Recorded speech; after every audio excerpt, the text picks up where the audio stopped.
name is Junaid Ahmed. I don't know how, but luckily I got third rank this year.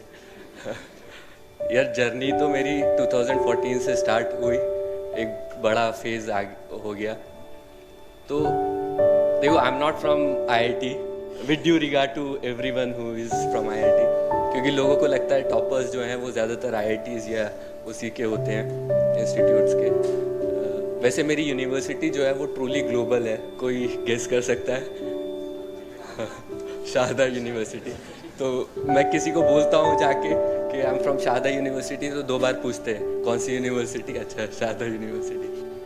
Academics में भी अगर मैं बोलूँ तो average student 10th 12th 60%, 11th की नहीं बताऊँगा बिकॉज आप फिर सोचने लगोगे कि यूपीएससी सही से ले रहा है या नहीं ले रहा है, सिलेक्शन कर रहा है।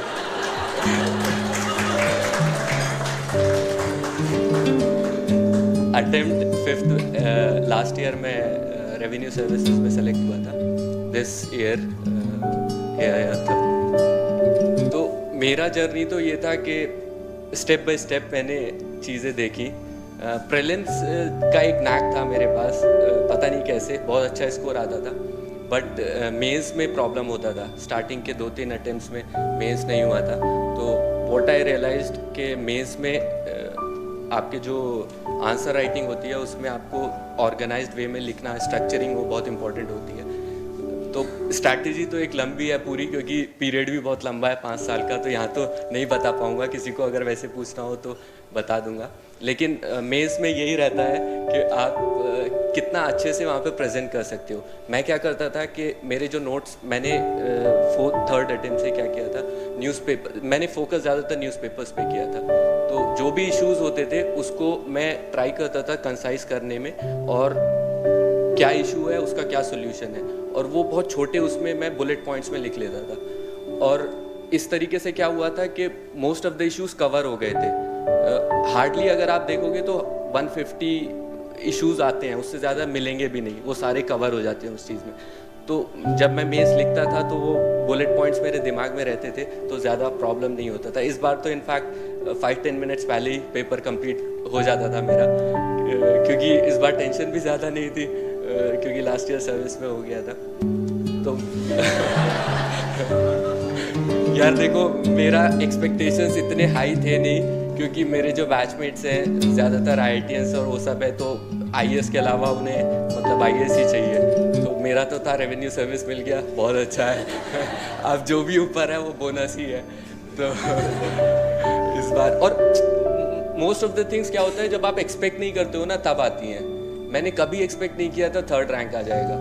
अभी आप देखो, ज्योग्राफी में 4 अटेम्प्ट से मेरा 233 234 स्कोर आ रहा था, और मैंने ऐसा कुछ भी नहीं किया कि 321 आ गया इस बार। तो इट इज़ लाइक कि कुछ चीज़ों को आपको छोड़ देना चाहिए, कि आप जब बहुत ज़्यादा एक्सपेक्ट करते हो, बहुत ज़्यादा वो करते हो, तो वो चीज़ें नहीं हो पाती हैं। तो कभी कभी चीज़ों को उस चीज़ पे छोड़ देना चाहिए। तो ये एक मेरा वो था। दूसरा इंटरव्यू में मुझे अच्छे मार्क्स मिलते थे, 190 मिले थे लास्ट ईयर। बट वो जैसे सब लोगों ने बोला, इंटरव्यू का क्या, वो देयर टेस्टिंग योर पर्सनालिटी।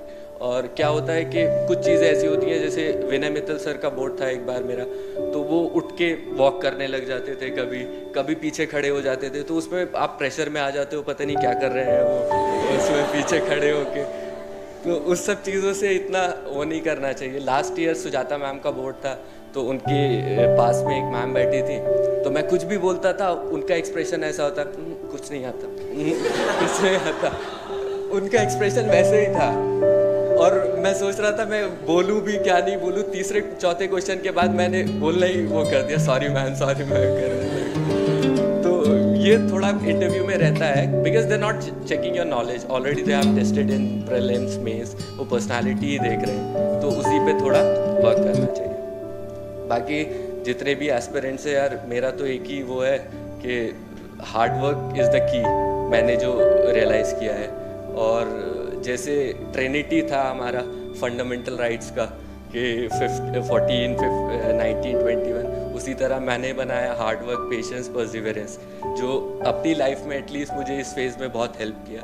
तो इस चीज़ को अगर देखेंगे तो यूपीएससी कोई भी